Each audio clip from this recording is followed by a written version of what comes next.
How are all of you? Are you increasing your self-approval every day? Giving yourself a pat on your back for fulfilling your dharma of that day, of that moment? That is wonderful. So today's satsang, I want to invite you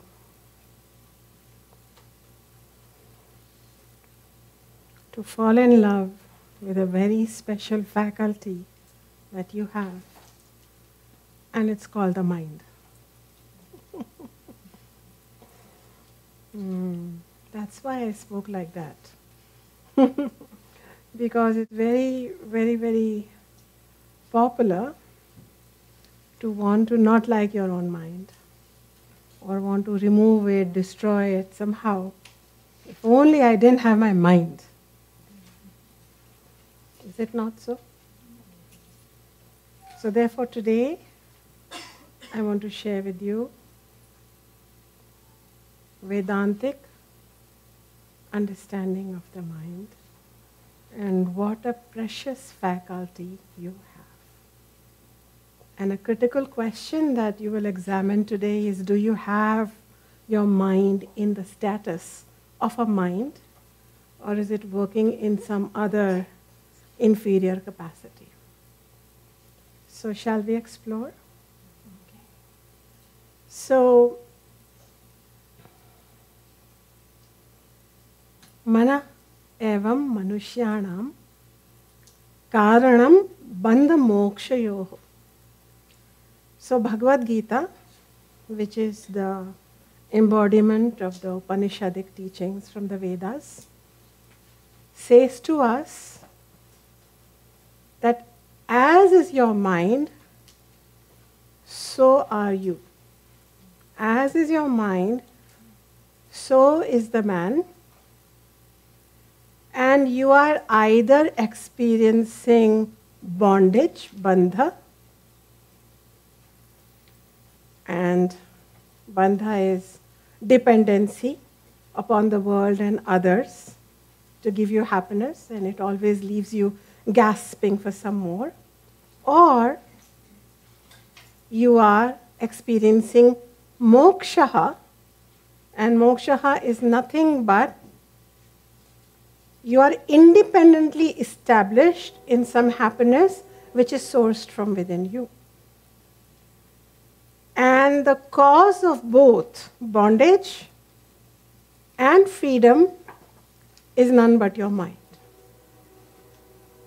There is none other that we can blame if you are experiencing bondage, because dependency creates bondage. Dependency on the world makes us in a position where we have to manipulate the world. Sometimes we have to beg the world. Sometimes we have to squeeze the world. Sometimes we have to shake the world. But because we are dependent, we are a slave, we are in bondage, we cannot guarantee that happiness will be ours. However, the same mind holds the key to freedom of a unique kind, where your mind will lead you to abiding peace and happiness and a sense of peace, irrespective of what is going on outside in the world, irrespective of even what changes your body is experiencing, because body is made of perishable material, so it shall decay sooner or later in time. However, the peace and quietude and bliss of the mind shall not be compromised in the state of moksha. So moksha is the state we want to achieve, and bandha may be the state of the mind that we may notice that we are in. And it is important to note where we are.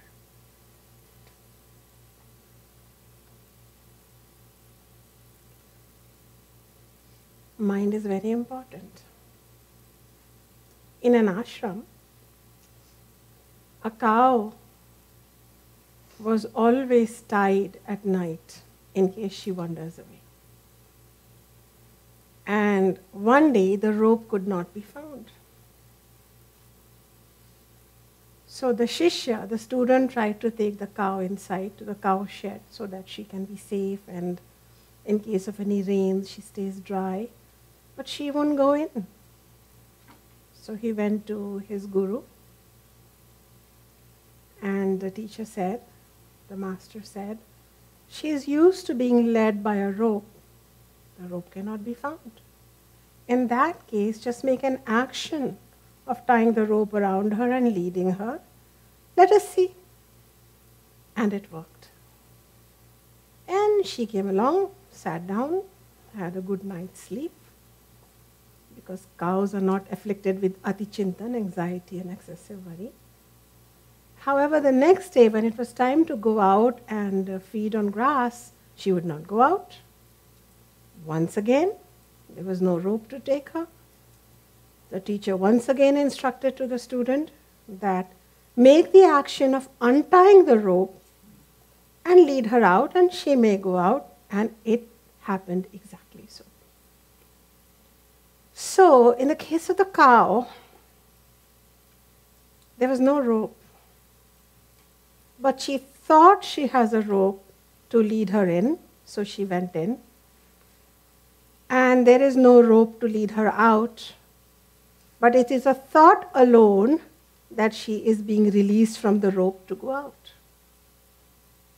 So, instead of a material rope, the rope of thought was enough for her to be in bondage and was enough to release her, when in reality she was free all along. And as a teacher, that is what I do.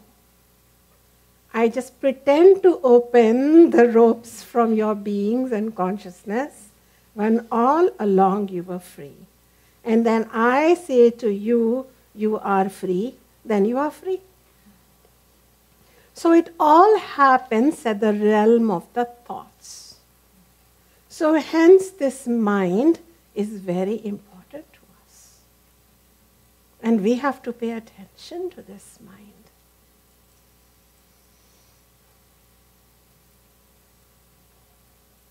However,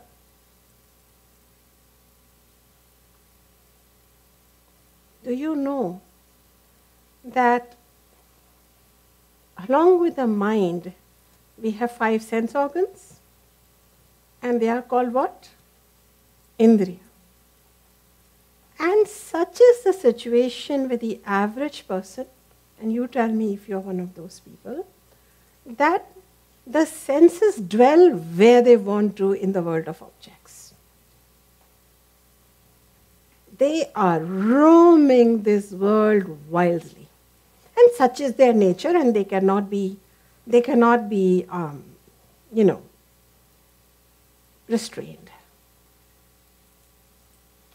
They are on a carnival of sensual gratification. All kinds of sensory objects are attracting the senses. And the senses go. But you see, currently, our mind, is it really a mind, or is it just another bloated sense organ? Because it seems to be riding the senses, and where the senses go, our mind goes. And then in the world of the senses, in this world, due to the senses, there is attraction, there is repulsion, there is aversion, there is fascination, and the mind constantly reacts. So the question is, do we have a sovereign mind? Or is it just a sense organ? Ayurveda, Yoga, Vedanta has clarified that there is a very special status of the mind, your mind, vis-a-vis your senses. And that status is that it is atayendriya. It is transcendent to the senses. It is higher to the senses. But what is the situation in us? And you'd look and evaluate if your mind is really sovereign.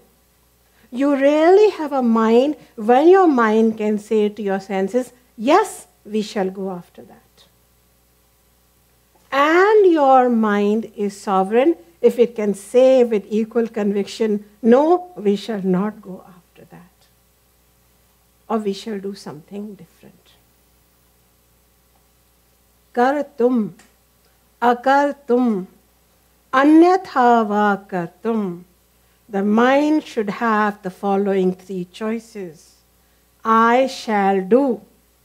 I shall not do as the sense asks me to do. I shall choose something else.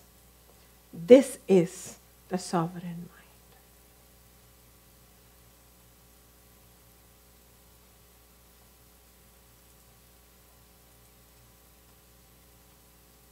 But until such time that the student is told this, until such time that this is conveyed via special knowledge, which becomes thoughts, new thoughts for the students to chew upon, to mananam upon, we just simply default follow the senses.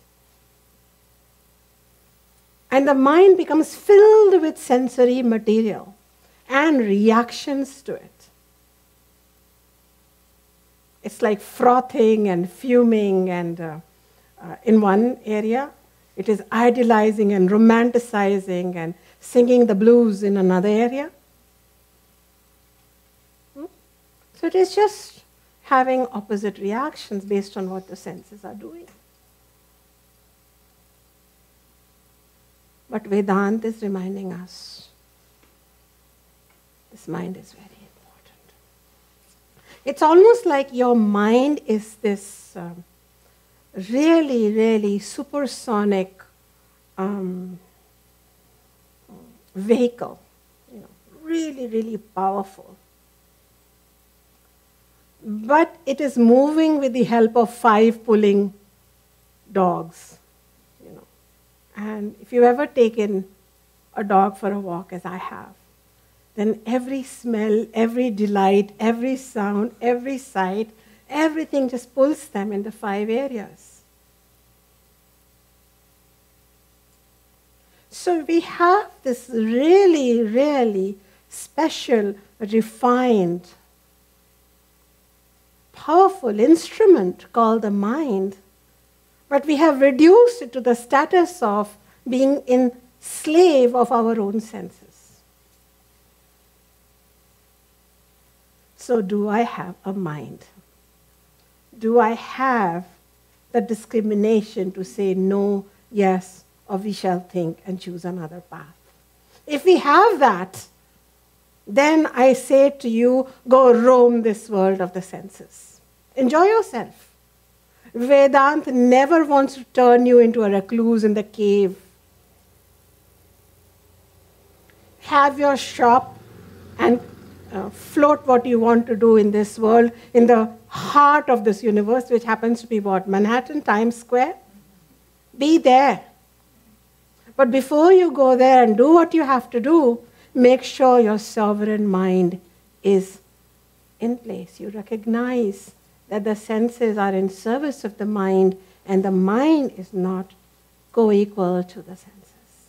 If you are free, then you can go anywhere you want, do anything you want.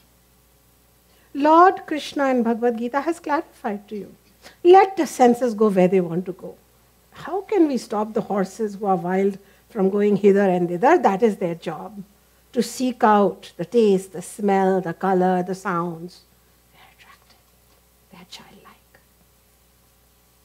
And let the mind go after the senses. Let it go. Because it is investigating. But the mind that goes after the senses should be a mind that is reined in by the mind. What does that mean?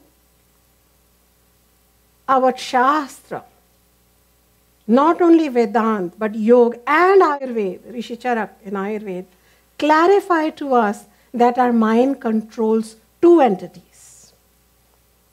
Your mind controls indriya or senses. Indriya nigraha. It is ideally meant to be controlling them. So you have that ability. Please use it. Just use it. Begin using it. It's like you have a button on your remote and you didn't know that function. Now I'm letting you know. You have the function. You can just edit a request of the sense. No, we are not eating that chocolate candy now. No. That's it. No. And the manaha or mind does mind control. It controls its own self, mano nigraha. So the mind itself splits into a mind that supports the senses and a mind that supports you, the sovereign master's will. So, live your life fully. What is a life if you have to zip yourself up in a cave in the name of spirituality? Lead it. True Vedantins are never isolated and removed from the world. They are fully involved in the world. But they are involved with a free mind. As Swami Vivekananda has said, work, but work with freedom. You should never feel compelled. Because for the senses, I have to, get a sofa, get a clothing, get a this, get a that. It's such an important piece that are you compelled or are you free to make your choices? This is a tremendously important aspect of the mind that you must know. That you have two buttons that you must begin using now. One is the button to audit the senses, and the other is to audit itself.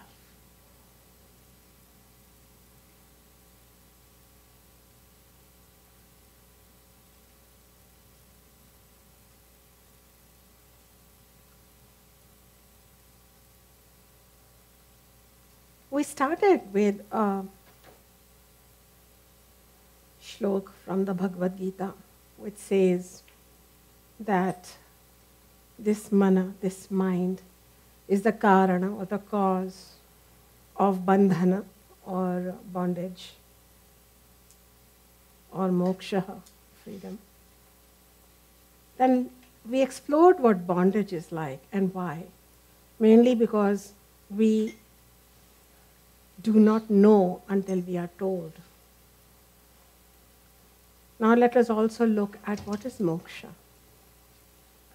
Moksha is the kshaya of moha, the kshaya of mind-based suffering, jealousy, anger, sadness, and all those emotions that hijack our joy. So moksha is not some imaginary happiness.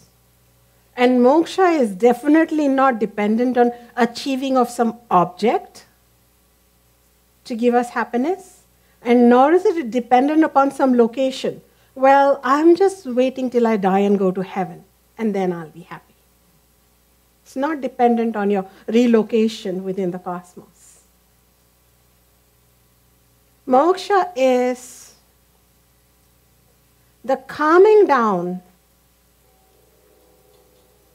of the sensory storm of input just by a simple decision that the master is home. My mind is here. The flame of my mind, which is meant to be discriminating, choosing, decision-making, auditing my sensory experience, is going to do its part. So what happens is, rather than destroying this whole thing and shooting ourselves in the head, all we have to do is purify the mind. And the pure mind itself becomes the doorway into something else. And what is that something else? That something else is your inner nature.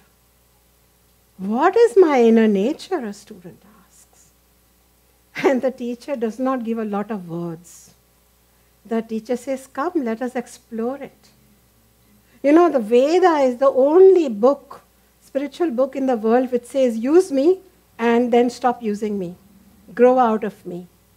Because I give you information about your nature, but you are that nature. You are that. Use me. Don't bypass me, because this is where it is. But then stop using me at some point. Leap from words into self-realization of that internal nature. Not just the religious people, but even scientists and physicists and doctors and faculty from various departments of study worldwide are now saying that there is possibility of a deeper truth, a deeper paradigm, a presence that is discovered when in meditation the mind becomes calm. That there is possibility of discovering a state of unalloyed peacefulness and joy. And that it is waiting for you. And what comes in the way is all this input, these 5 rivers of non-stop sensory input, which it will always do till the end of your life. However, if your mind is vigilant, as it shall be and it should be, then it will say, kartum, akartum, anitha va kartum. There will be housekeeping within the mind, and as a result, there would be much more sanity, peacefulness, and quietude within the mind. And we won't feel compelled to act and react and precipitate with every aversion and attraction that will and shall come in through the 5 doorways that are eternally open, except in deep sleep and dream sleep. But through the awake world, there is non-stop stimuli coming in. Now, if you think about it, the mind, the Vedic mind is not limited to the brain or the senses or the nervous system. But definitely the cerebral system must have a higher place than the sensorial system, don't you agree? But in our case, it is a sensory system that seems to dominate over our cerebral cognitive system. And this itself first has to be restored. That is all Vedanta is asking. Become a thinker and a discriminator, not just a feeler and a reactor. Is that all right to ask? This is Spirituality 101. Because a pure mind is the same as the pure intellect, which is the same as the pure presence within, which is the same as the divine everywhere. There is no artificial boxes within the Veda. Just start purifying the mind and the entire truth, the infinite, shall reveal itself within your finite being. You cannot catch it.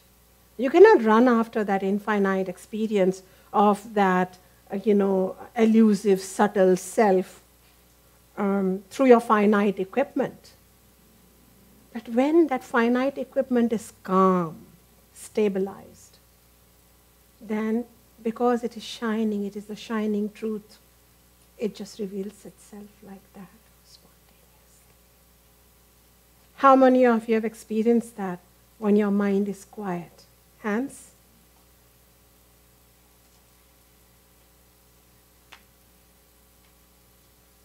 So therefore, it is just a matter of declaring with pride, I have a mind.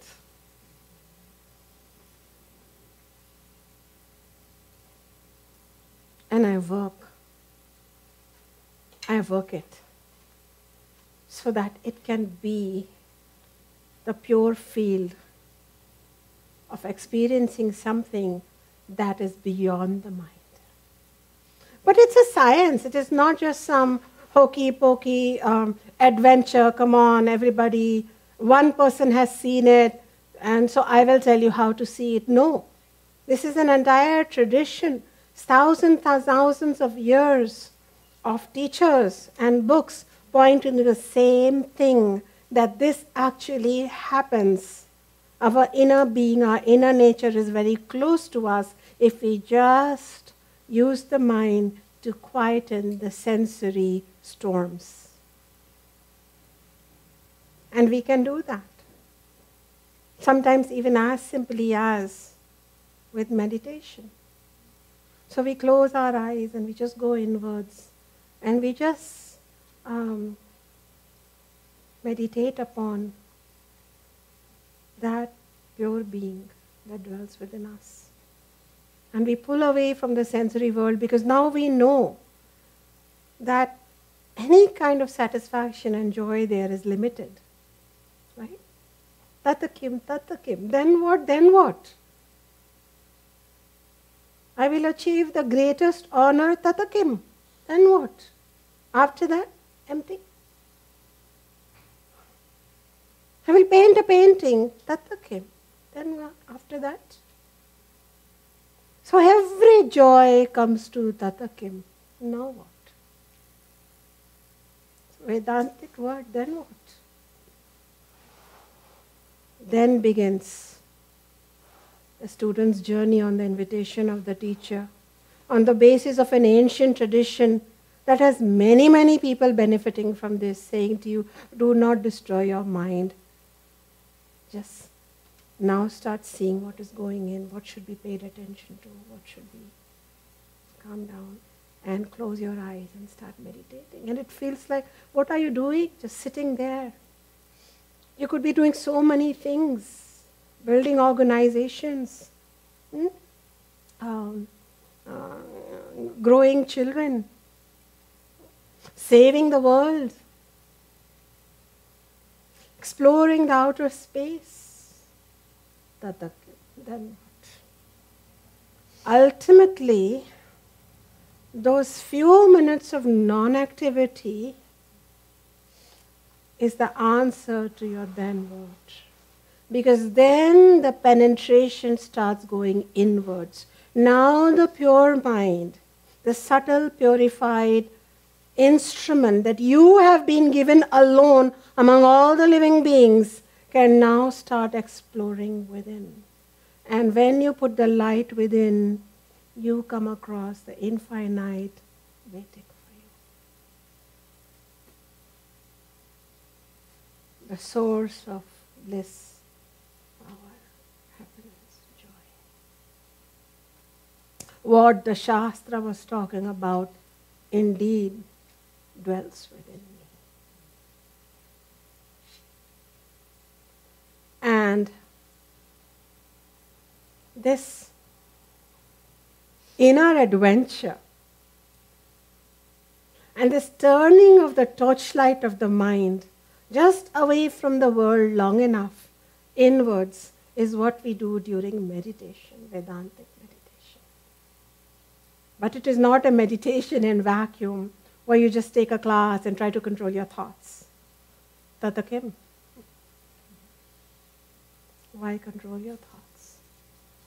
When you calm down the senses through your purified food, purified life, and you audit some of it, it already becomes calm enough, and automatically in that pure mind, the self reveals itself because it is there. As Charak has said in Charak Samhita, it's just like wiping away a little bit of grime that has collected on a lantern, and the light just shines through. It's already there. So this mind is our quest. This mind and its training is important to us. And hence, our mind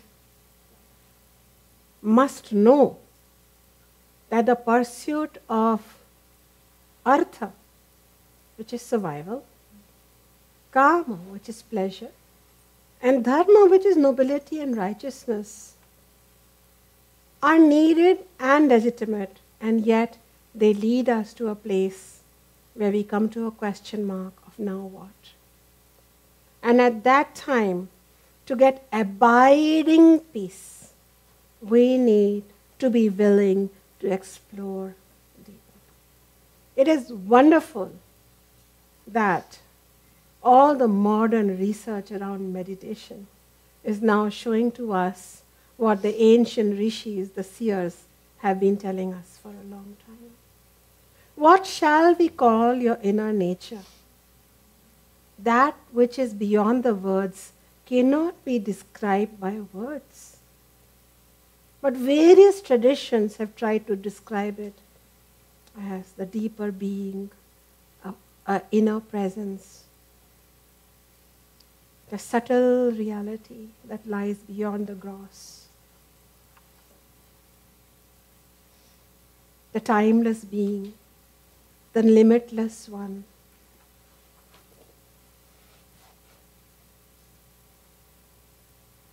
And that is why when we go to a teacher who meditates, a teacher who spends some time with their own inner nature,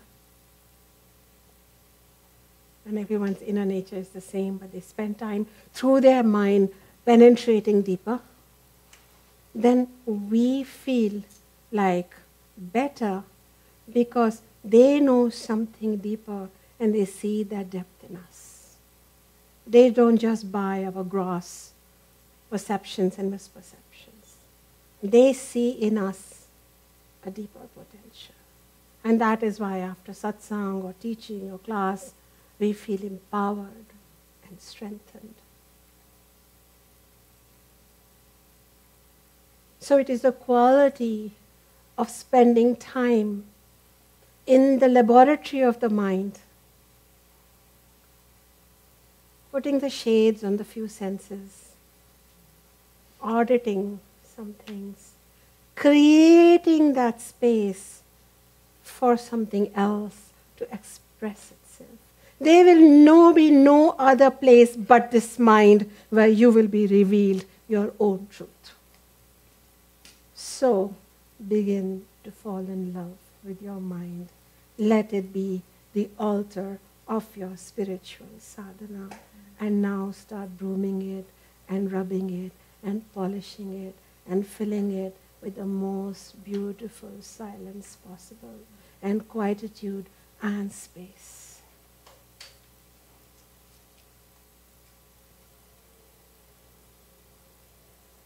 Atmaiva Atmana Tushta. What is this?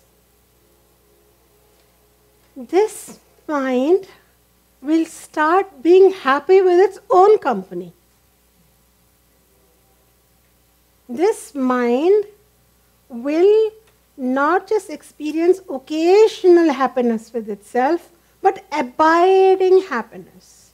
This mind will become the vessel of a kind of joy which, in spite of obstructions, difficulties, problems, and even decay and destruction to its own physical body, the happiness will be unalloyed, uninterrupted. This is the promise, because this is the true nature. As your mind has become quieter, you are noticing more well-being. But if it is still punctured or punctuated, that means what? More sensory control. And how sensory control? Not by running away from the world, but by remembering this is Jnanapath, the knowledge that I am the sovereign master of the senses and I can choose and I can say, I will do this, I will not do this, or I shall choose another way. I have this.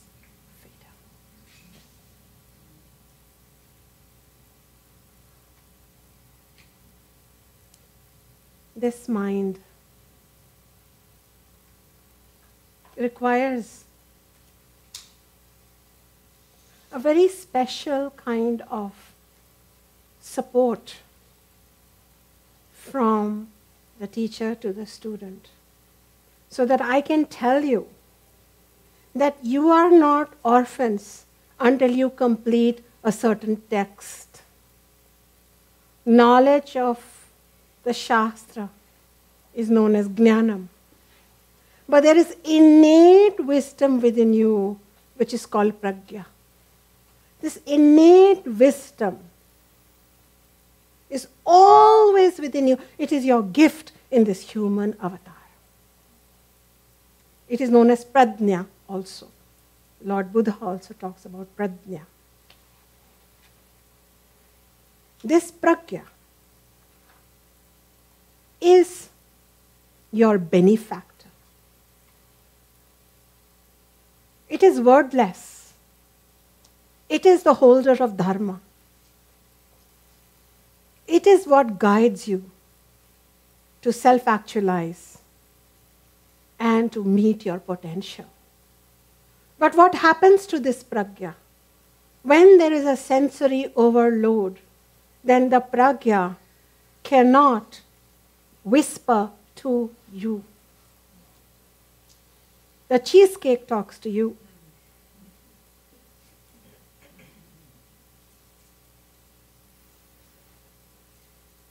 The expensive perfumes talk to you.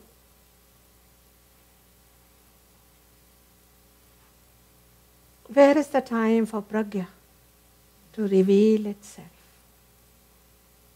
And one who becomes the proud possessor of their sovereign mind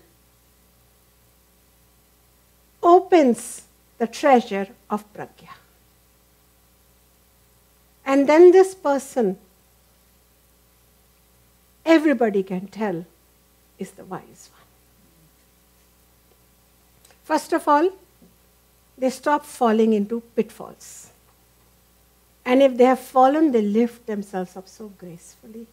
And they are just moving with the Pragya juice through this difficult samsara.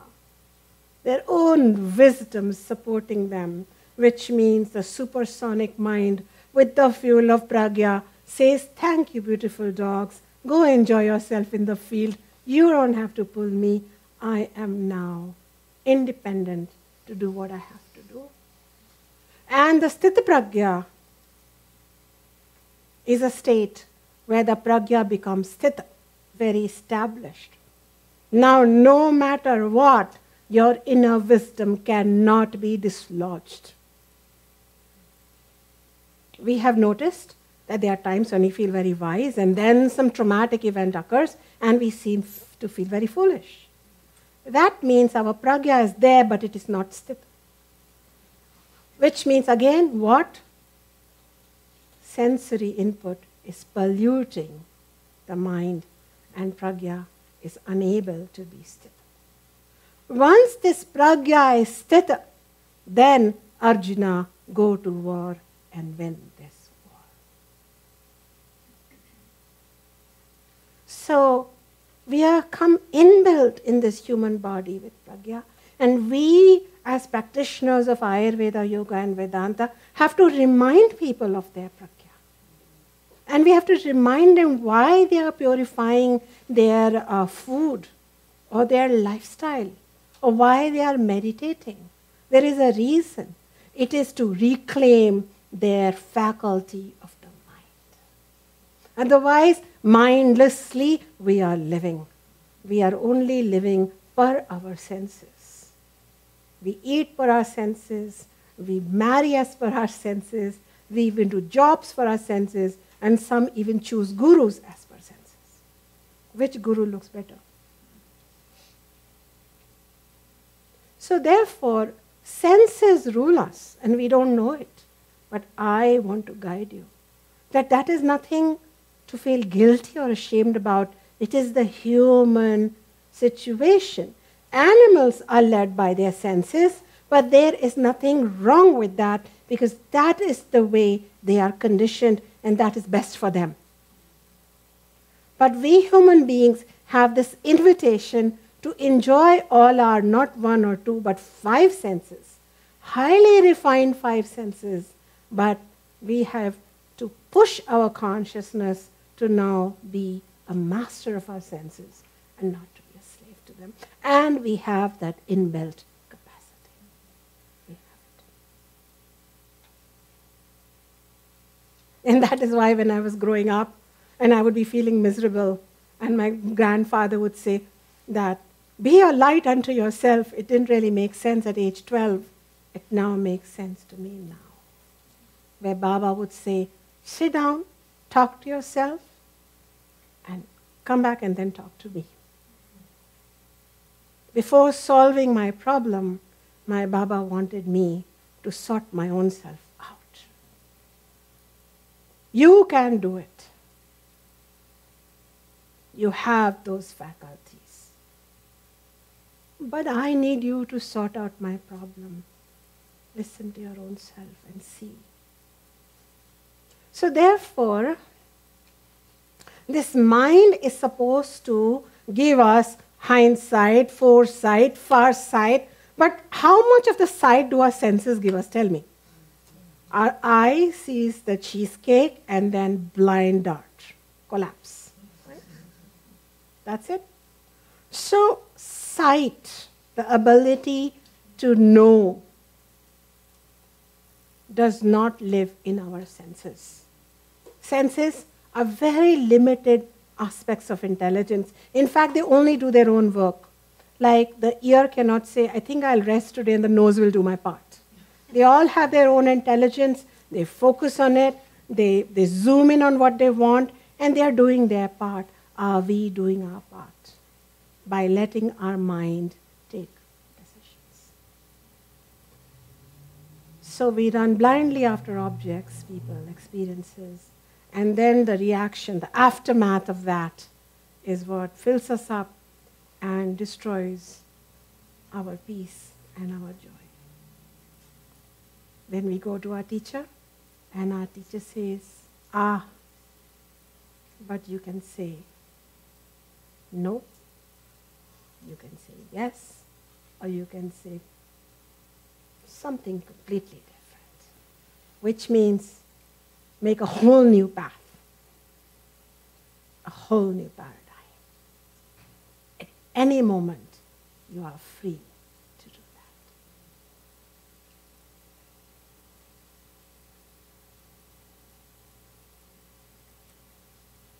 that. Panditaha samadarshitaha. Who is wise, the Veda asks? Who is wise? Who has this pragya and jnanam and the prasada of meditation? Who is that? Pandita samadarshita. Wise is one who sees all beings equally. All beings, not just humans. So the Veda says that if you think you're wise, then something will happen. You will have samadarshan. You will see equality.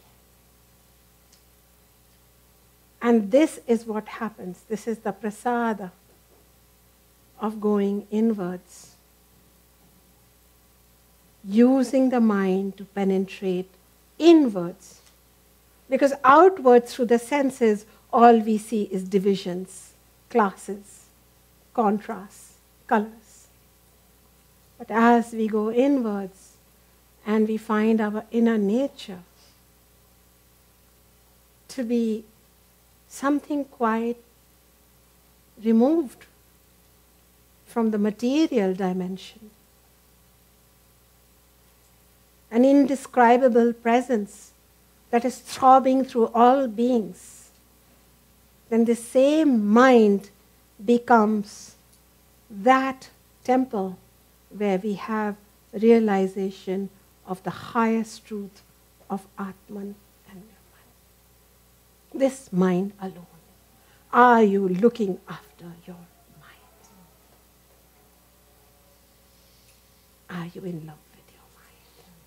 And do you realize that no matter what you have done, it is such a powerful vehicle that it's waiting for you? How many of you came here in the satsang thinking you are in the end of your life and your choices, and then suddenly everything changes. Hands, please. Why? Because there is so much potential and so much opportunity and so much invitation that is waiting for you, that in this one lifetime alone you shall achieve moksha here and now. Do not wait to be transported to another loka for that. Right here, now, experience inner peace. Touch your deeper truth, which is our common truth. But it shall reveal itself to you. Any words I say to you are mere words. They will transform you. And at that point, we don't have to then come and teach you how to engage with your family and society and community. It will just happen on its own in the most beautiful way, graced with this inner pragya that is flowing.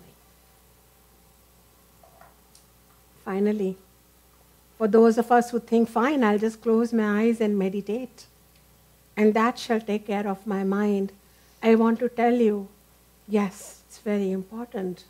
But you also have to focus on the engagements of your day-to-day life. How you lead your life, what you eat, and how you engage in your work is the other end of the mind. So you may meditate and purify the mind, but then you go to your workplace and you hate everyone there, as per a list. Then you're back to the same place. All right? Or you may do really great karma yoga and seva and sadhana, and when you are around people, but then you don't use it to go inwards, then you're still in the plateau. So karma yogis also do Upasana yoga of meditation. When both of these are churning us, then this mind just sheds all the extra sensory layers that we have filled in unconsciously when we didn't know. It falls very quickly, and this pure, brilliant, beautiful mind really just converts into a flame. And then a pure mind is the same as a pure intellect, is the same as Atman, is the same as Brahman.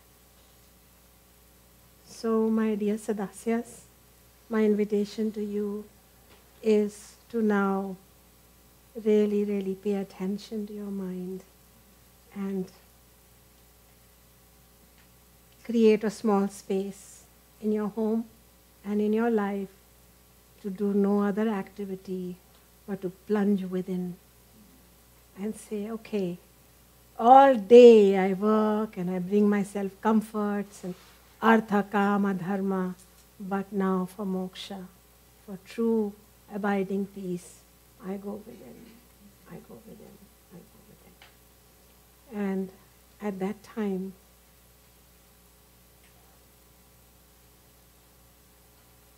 it shall be achieved. Through the satsang process, through the teacher's teaching. First, the knowledge has been imparted to you. Janati. First, knowledge is given to you. Now you know. And then if you contemplate on it, then a very fierce desire will rise within you. Yes, a desire. Ichchati. A desire to know your inner nature, which you are being told is blissful. At least you want to see. Prove me right or wrong. So you have ichchati, I want, I desire. And then you will take actions, such as meditate, such as offer seva, such as karma yoga, such as all the other things that help ultimately purify the mind and make us sovereign over our senses. Eat better. So yatate, the effort, the endeavoring, and the actions. And then you shall be home run. Knowledge, desire, and ultimately followed by action. So with this, I leave you happily contemplating on this brilliant gift of this rare human birth that you have, and to use this privilege of having this great mind and not be afraid, and simply close your eyes now with me.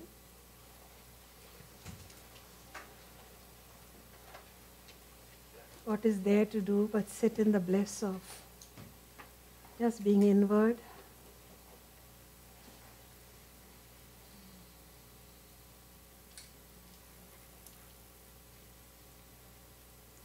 By instructing our eyes to be quiet and our senses pulled in, we have already established sovereignty of the mind. By making the body still, we have established sovereignty over the motor organs. This is a natural function. There is no struggle here.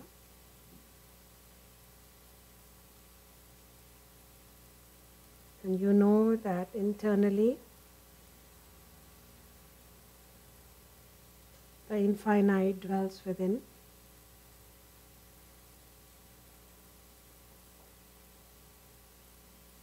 In happy anticipation, patiently,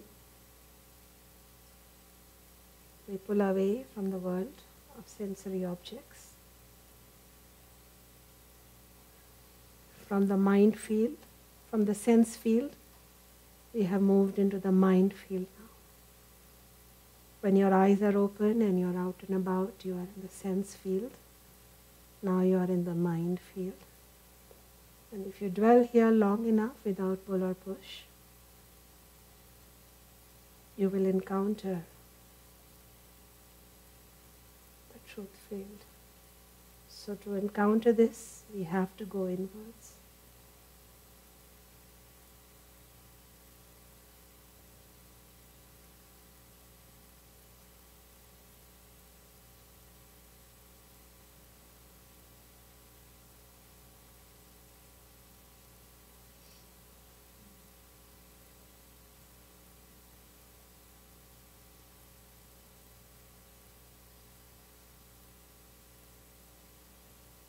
We do not control thoughts in Vedantic meditation. We just see them, observe them, because we are the witness.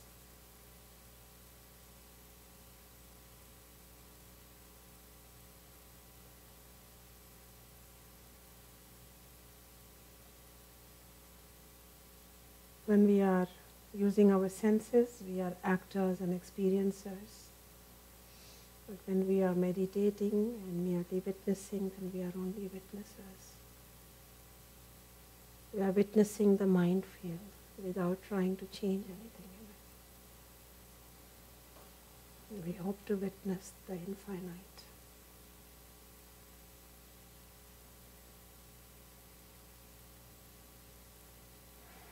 And that witnessing moment is called Atma Bodha.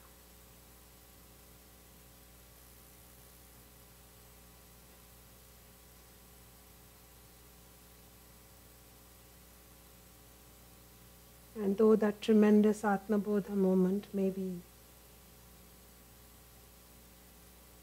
a moment, a few moments away, but even this time spent in the mind field is a deeper time than in the sensory field. So we come back a little refreshed and quieter. Let's open our eyes.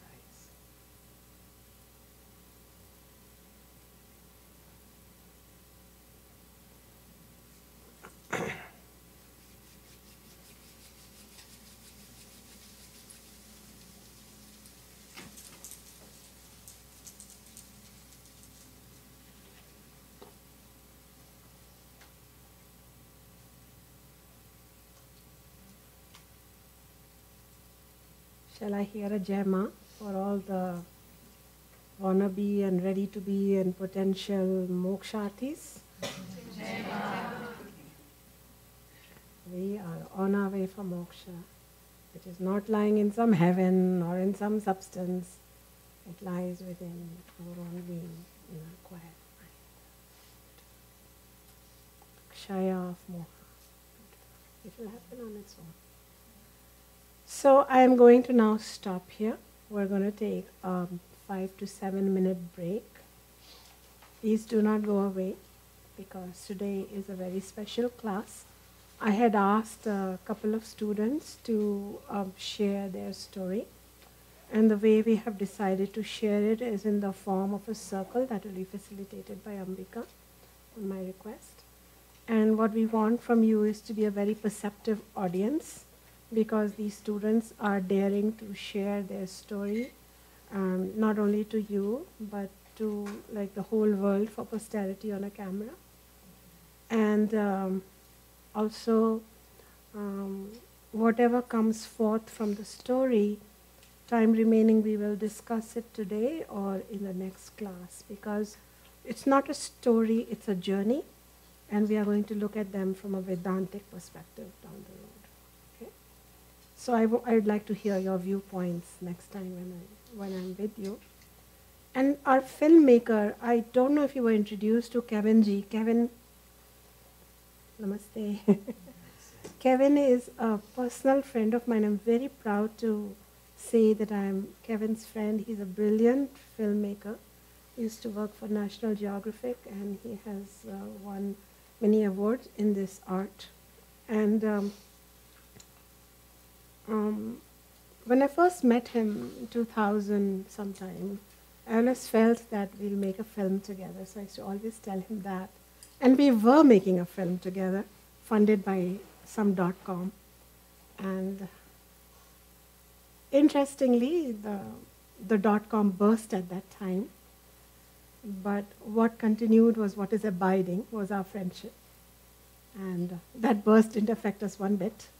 And here we are doing our own arts and coming together to make this film. So thank you, Kevin. And your presence was so smooth that I actually forgot that he's here. But thank you so much. So let's take a few minutes break and then Ambika will call you. So the filmmaker has asked that I be in another room or I leave because in case you have any resistances with satsang, will you speak your truth? Yes. And just in case your teacher makes you want to only say nice things to her. Isn't that amazing? Can you imagine, I mean, some places people will give you a script to talk about Shunyaji. And here Shunyaji is leaving so that you can speak your truth. I'm not leaving, I might be around. But the point is, I'll be listening through the keyhole. But the point is that, here's what I want to say to the speakers and to the listeners, because you're all adding to the consciousness. And we've just had a class on the mind. We worship Satyam in Vedika. We have never controlled anything. Truly dare to be you. If your Atma through this medium is reaching out to someone 200 years from now, what punyam you want to leave to them? What punyam you want to create? So just be yourself. Jai Ma.